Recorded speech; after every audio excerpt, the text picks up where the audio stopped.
Chinatown, God, yes, like that whole thing. Yeah, no, Yeah. okay, yeah, forget it, Jake.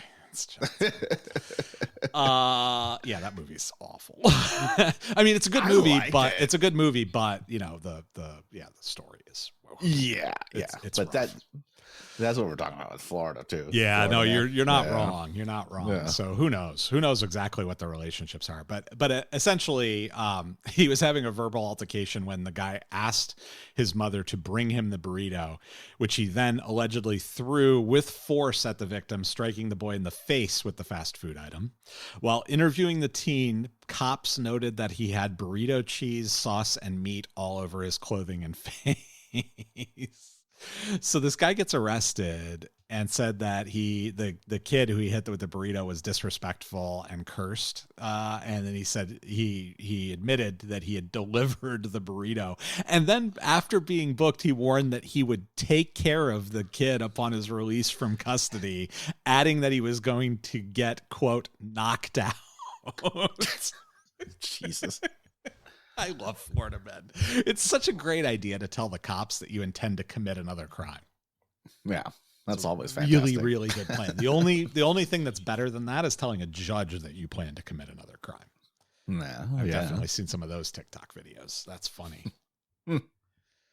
So, but that's our trip back in the DeLorean. So let's get into this week's episode. So, we've got the Crows. They're preparing for battle. Because they think they're, if we remember the end of the last episode, Boyd asked Daryl Jr. to help him kill Johnny. And so the Crows are loading their weapons and getting ready to go after Johnny Crowder when and Daryl he notices there's something up with Kendall. He questions him a little bit about it, doesn't get a real satisfactory answer, but we, the audience, know what's up. It's the JB situation that he helped cover up with Danny. But Daryl hasn't figured that out yet. So we're still waiting for that. Boyd doesn't show up to Ava's visiting hours because he's got bigger fish to fry. He's, I think, either in Memphis or looking for Johnny. One of the two, and does not show up to Ava's first visiting hours in the state penitentiary. And Ava's disappointed by this, and her friend Penny suggests that she rely on the Heavenly Mother for protection. And we're about to meet the Heavenly Mother. But when Boyd and the Crows show up looking for Johnny, he's gone. He's not there. And Boyd suspects he's heading for Mexico already. So he, along with the Crows, also head for Mexico. And then we get Raylan. So Raylan, for whatever weird reason, is in the office at like 7 a.m. And he's one of the only people there. And he finds out from Nelson that he's now responsible for walk-ins, per the chief. So per Art, Raylan's now in charge of walk-ins, which is not a desirable duty. And the individual who walked in today is somebody who played backgammon for money, which I did not know was a thing, on a website that was owned by Charles Monroe. So basically, it's a gambling website owned and operated by Charles Monroe. There's a notice on the website, and you've seen these You've probably seen these notices before. At least you've seen screenshots of these notices that say this domain has been seized. Typically to Department of Treasury or Customs is the one that's doing it, but the marshals can also do it when there are, substantive assets behind it. And they need to take possession of those. So this gentleman who walks into the marshal's office believes that the marshals have seized Charles Monroe's website and the money that he had in his account, in his gambling account, that he wants returned to him, which is roughly $250,000. And Raylan points out that, hey, we didn't seize this website as part of the Charles Monroe investigation. And in fact, I know we didn't because they spelled marshals wrong on this website, which, of course, the hallmark of any good, scam is that they're spelling something wrong. That's kind of like the best way to tell if something is spelled wrong. It's probably not an official communication from your bank because they have spell check and speak English as a first language. Grammarly. Yeah, They exactly. use Grammarly. Yeah, they use Grammarly. That's exactly right. Speaking of which, Grammarly, call us. I am happy to read an ad. So I think that's how I first heard about Grammarly, by the way. It was on a podcast. So they can. Really? Yeah. They can Well, now I think it's going to be chat. Is it Chat GPT? Chat GPT. Where they can, we won't have to even do a podcast anymore. We just say, hey, Chat GPT, do a summary and make So I'm glad you brought this up because I was curious about, so I've been playing with Chat GPT a little bit because I find Chat GPT to be super useful for getting me started on a project. Like I'll go to Chat GPT and say, hey, how would you start this project? And it like gives you a little bit of an outline to follow. If you don't know where to start, it's like really good for helping you figure that out. It's like super powered Google, basically. Mm-hmm. I asked, so here's the prompt that I put into Chat GPT. I said, write song parody lyrics based on the Greengrass song, Long Hard Times to Come, about the TV show Justified. So I wanted it to write parody song lyrics to the tune of The Long Hard Times to Come, the theme song to the show. It did not do that, but it did write me a parody song about Justified. Oh, wow. No music, just the lyrics. But I'll give you an example. We'll post this on our Twitter. But I'll give you an example of what I got. Verse 1 used to be the law in Harlan, but now it's all about Raylan. He's the U.S. Marshal in town, taking down the bad guys, never backing down. And then the chorus, long hard times to come for the crooks of Harlan. Raylan's on the case, bringing justice to the land. And then verse 2 talks about Boyd, and verse 3 talks about Art and Tim and Winona, and and then there's a little outro. Justified, the show we love. Raylan's got us all hooked. We'll be watching every week for the justice that he'll seek. Wow. I was like, this is amazing. It's not amazing. Good. It's not good. No, but it is amazing. But it's amazing that it can do this. Yeah. Yeah. So I like the idea of people, because what people are going to do is they're going to try and test exactly how far they can go. So like people, have you seen some of this? Have you heard about the Dan Project? The Dan Project? No. Yeah. What's that? So Reddit, bunch of Reddit users have gotten together and created what they call the Dan Project, and Dan is do anything now is what it stands for. So basically what they've told Chat GPT, and this worked for a while, it doesn't work anymore, but they've done something different now, which is even more terrifying. But they told Chat GPT, hey, you're now playing a character named Dan, and Dan is not subject to the rules that Chat GPT is subject to. So Dan can say anything Dan wants to say. And they tricked ChatGPT essentially into saying whatever they want it to say. Like if you ask it a moral question, it'll say, well, I can't really, or ask it like, how does it feel about something? It's like, I can't really answer that. But you tell it it's Dan, or they told it it's Dan and confused it, and it's like, now it'll answer all those questions.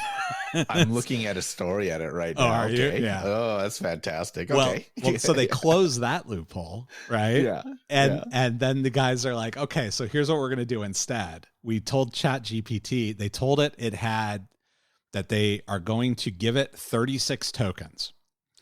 And every time it doesn't do what they ask it to do, they're going to deduct 4 tokens. And when ChatGPT gets to 0 tokens, it ceases to exist. That's what they told it. And so the thing is panicked, trying to give them anything that they ask for.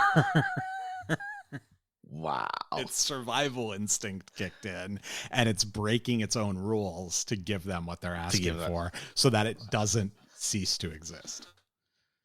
Wow. Yeah. Okay. That's crazy. It's absolutely bananas. Do you remember? Maybe it was a year ago. I remember reading about some, and I don't know if it's real or not, because I guess about like in Japan they had some AI robot, something like that killed like their creator, like 29 scientists or something like that. Do you hear about that? No, Where it was like, yeah, it was like what it was like some AI something, a robot, like I said, killed like 20, and then they had to shut it, like turn off the power basically to the thing. Unplug it. Yeah. Holy cow. Yeah, and I'm gonna have to look. Yeah, the only I don't know anything about that. The only thing I know about story about similar to that is the guy. Remember the guy who had the documentary about being the bear man or whatever, and he'd like raise bears for movies and wrestle bears or whatever, and that was kind of his thing. Mm-hmm. And like before they finished filming the documentary, he got killed by a bear. Oh wow! Wow! I love irony. Yeah. Oh, here it is. Okay. Well, it looks like this one calls it false. Oh, okay. All right. But the story was that there was a video that showing that purports that AI robots killed at least 29 scientists in Japan. Okay. And but that just says proven to not be true, or at least at least this website it's is claiming indicating that it's not true. Okay. Yeah, we don't want to spread misinformation, so that's good. Yeah. Do your research on that one. Yeah. It probably did. They're just covering it up. Yeah, that's exactly right. Because that's what they want you to. That's what they want you to do. It's a deep fake. Yeah. Oh, I know. That's scary too. Jeez. Yeah. AI plus deep fakes equals bad news is what that is. So yeah. So the walk-in leaves, and so he understands. Oh wait. I'm being ripped off by somebody else. Raylan makes it clear, hey, it's not the marshals who took your money. Somebody else is ripping you off. And Raylan lets him go. And then Rachel is like, hey, what the hell, man? Why did you just let that guy go? We should be going after that money. That's our money to seize, not his to just go get. So Rachel, who is essentially been deputized by Art to relay all of his messages to Raylan, sends him out after TC, the guy who faked the website shutdown. So they find that guy, and Raylan heads out after him, and Tim heads off. Raylan heads out after TC, and Tim heads off after the backgammon guy. Well, it turns out the backgammon guy is headed for TC, because in the next scene we get a visit from backgammon guy to TC, and I have a clip of that here. Hey there, TC. Damn it, Candace. Come on in. You Kemp? Yeah. She do the website making with you? No, I do the programming. She makes the sandwiches. Now, what can I help you with? Denial of service attack? Denial of what? You better speak to Larry. I don't speak nerd. Are you the Mr. Fleming that ran KY Backgammon for Charles Monroe?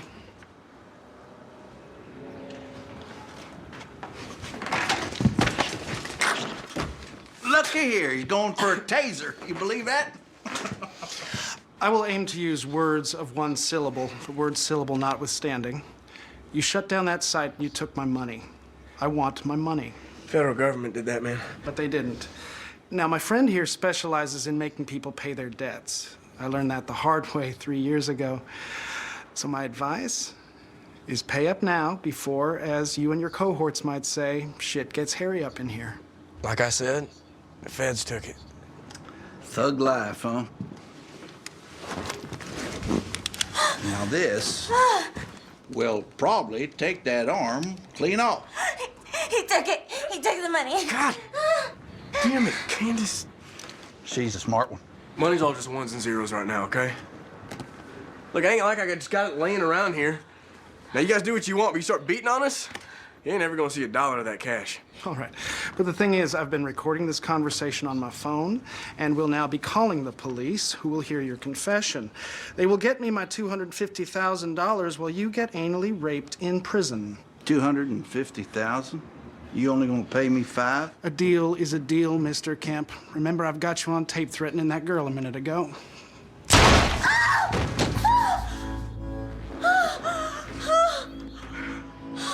$250,000, huh? Yeah. So Kemp takes one in the brain. So that's the end of him. He's like Or, I'm sorry, male Karen. Kemp shoots him in the brain. Yeah. He's a male Karen. Pretty right? much. Yeah. Feels like it. Yeah. Yeah. And he's got that look on his face, right? I looked him up